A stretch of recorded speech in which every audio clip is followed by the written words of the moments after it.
So to turn on a LED, we need to first declare our delay or what we're going to use. It's short because it's a variable that is short, and we're going to call it tempo, and we're going to write 1,000 because that is a second. Then in our byte setup, we're going to declare our pin, our LED that is on the pin number 10. And in this case I choose 10, you can choose whatever you want, and it's an output because it gives light, so it's an output, it comes out. Then in the void loop we write digital write, and that we put the 10 that it's our pin, and then high, that means that the LED is turned on. Then we put the delay that it's going to be a second. Then we put again digital write in our pin number 10 or our LED. Low means that it's going to be turned off, and then we put the delay. If we didn't put a delay, we would be able to see when it's turning on and off. It would just be so fast.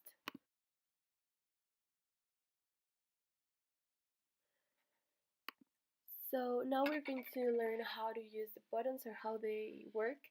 So first of all, we're going again to declare our tempo, that is or our delay, that is a second. Then we're in the bot setup, we're going to declare the pins we're going to use.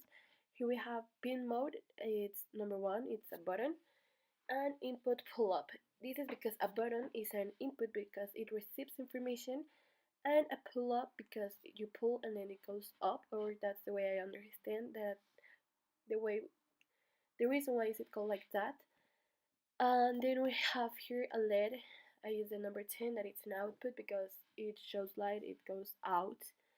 Then in the part of void loop, we're going to put if, that if something happens, then this is going to happen. That's what it's telling us. So here we have digital read.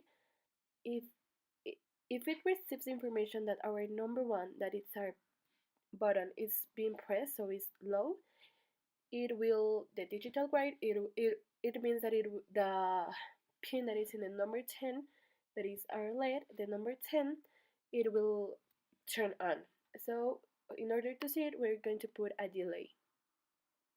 Then if something else happens, I mean if this isn't like accomplished, then this is going to happen. So here we have digital write, the 10, our LED is going to be low, and it will have our tempo, so we are able to see it.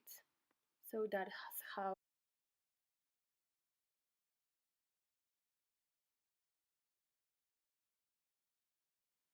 So to use our buzzer, we're going to, the buzzer is the one that makes noise.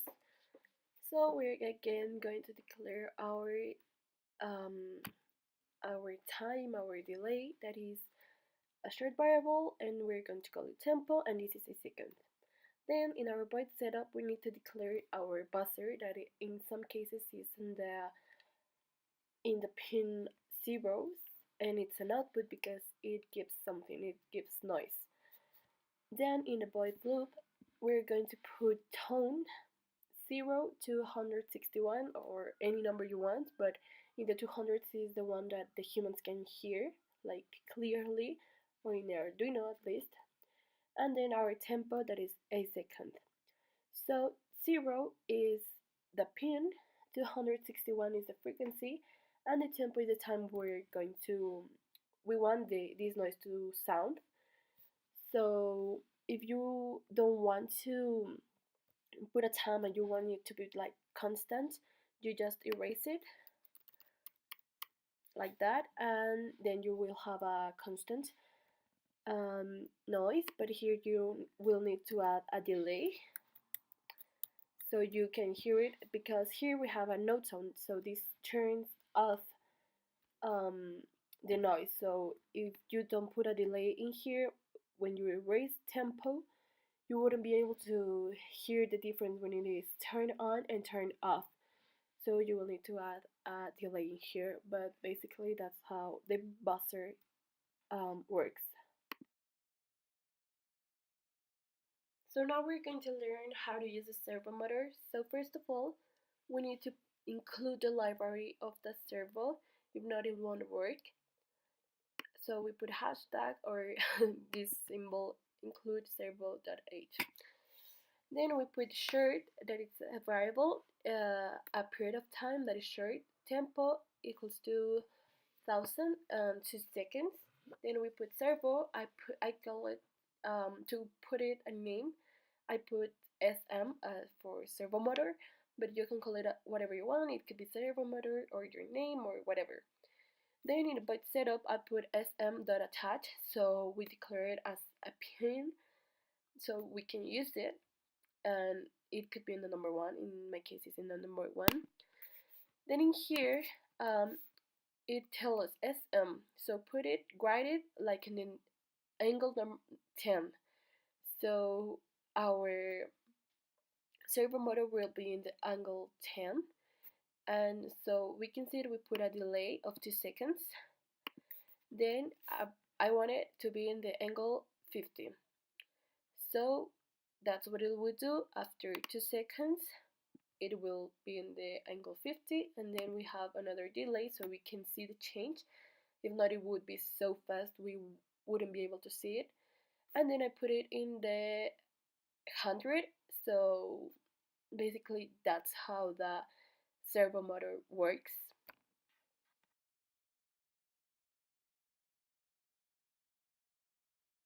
Is a potentiometer. So first of all, we're going to declare our variables. Here we have a short one that it's a period of time, so we're going to call it tempo, and 2,000, that is 2 seconds in this program. Then we put a long one that is the value of the potentiometer. You can call it however you want, but I put a potentiometer, but you could put your name or anything you want. Then and this will keep it will save the value of the potentiometer, so that's why we're declaring it. Then we put in here in the byte setup, we're going to declare a LED so we can see how it works. I use the LED that is in the pin number 10, but you could put however any LED you want. You could even use the RGB LED, and it's an output because it shows light, it goes out. Then in the body of loop, we're going to put potentiometer equals analog read. So this will read the value of the potentiometer, and it will like save it. Then we're going to use while, that is a control. It is a way to use it. It's a control structure. So we're going to use while. So while the potentiometer, the value of the potentiometer is less than 600, or you could put 400. You could put any number you want in here. It's condition. While the potentiometer is less than 400, the digital write, so it will show that the 10, our LED 10, will turn on. Then after 2 seconds, it will turn off. It will be low. And then in while, we always need to declare, like, to put this in the after and before the while. So it checks twice. So while this is happening, you will do this. So the program checks twice, and so it doesn't become like infinite.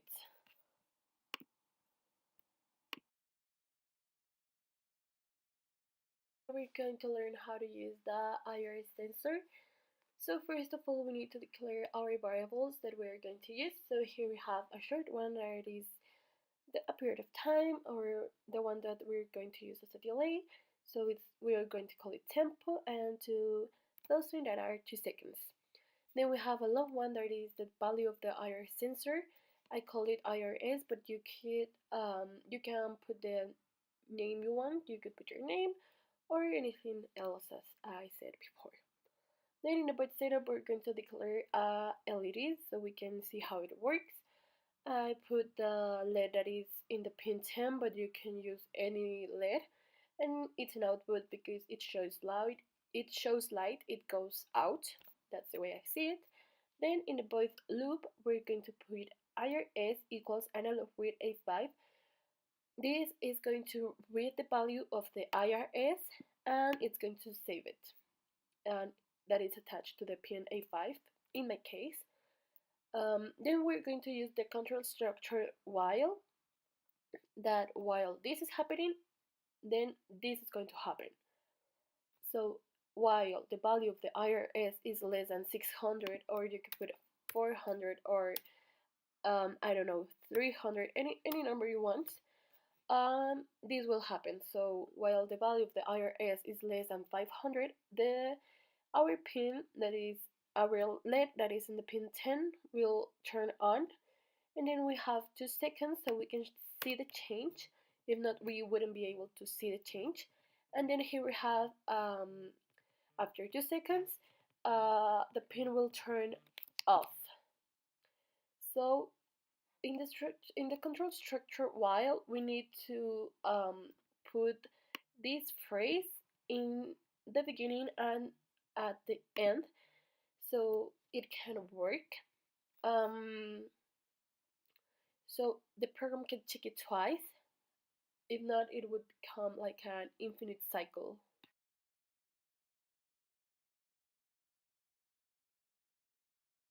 So now we're going to learn some control structures. This one is the if one. So first we're going to declare variables. That is the short one. That is a period of time that we're going to call tempo, and it's 2000, so 2 seconds for this program. Then in the part of void setup, we're going to declare 2 pins. This one, pin mode 2, is a button. That's why it's called input pull up. It is an input because it receives information, and a pull up because you pull it and then it goes up. That's the way I see it again. And then the pin mode, the pin that it's in the LED that it's at the pin 10, it's the one I'm going to use. And it's an output because it goes out, the light goes out. And then in the part of void loop, we're going to put if. If this happens, then this will happen. Then this will occur. So if the digital read of the input 2 of our button is low, so if we're pressing the button, then this will happen. If we're pressing the button, our LED will turn on for 2 seconds. That is our tempo. And if something else happens, if we didn't press the button, then the LED will remain turned off, and it's necessary to put the delays, because if not, we wouldn't be able to see the change. It just like become crazy, so we need to put the delays.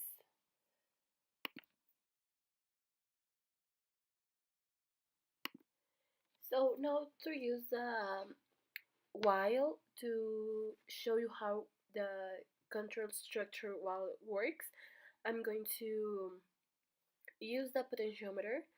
So we already declared our variables. The long one is the potentiometer, and the short one is the time, a period of time, 2000, 2 seconds in this case. Then we're going to go to the void setup, and we're declaring the pin mode 10. In this case, I choose the LED that is connected to the pin 10, and it's an output because light goes out. That's the way I see it, but you can use any LED you want. Then going to the void loop. First of all, we need to put potentiometer equals analog read that is connected to the A4. This will read the value of the potentiometer and then save it, as I said before. Then here we have the while. So while this is happening, then the program will do this. So while the potentiometer is less than 600, this will happen. So that's basically what while does. So you can put any number in there, like 400 as I said, or 500, 300, the number you want, and while the potentiometer is less than 400, then our LED will turn on. Then we have 2 seconds, and then it will turn off, so it goes low. So we need to put again this line, this potentiometer equals analog read A4 at the beginning and at the end. So the program checks twice that this is being accomplished, so it wouldn't become an infinite cycle. So that's it. Don't forget to put it at the beginning and at the end. So now the 4 control structures. So first we need to I'm going to show you the how it works with the servo motor. So first we need to include the library as we see as we saw before. So we can tell the program we're going to use the servo. Then we're going to declare a variable that is short, that it's period of time, that is 2 seconds. Then we're going to call the servo sm, but you can put any name you want again. And we're going to need an integer that I'm going to put x. Then in about setup, I'm going to attach the servo motor, so we are declaring it, and it will start at 0. That's why it says right, so it puts it on 0. Then in the void loop we're going to put for this, then this will happen. So first x will be 0, and x has to be less than 180. If it is 300, if it is